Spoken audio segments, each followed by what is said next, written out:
北海道にある光データセンターの CPU 相当多く使っているので、外気の寒さというのが消費性に結びついているのでしょうけども、個人的にどう考えても、パソコンの熱で部屋を温めることができないので、それの活用法がパソコンの、眠い、僕です。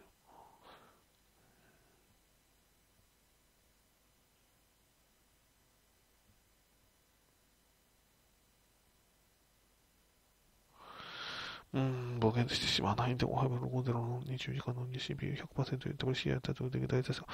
2.2kW ぐらいです。大体1時間で 100W までいきません。パソコンも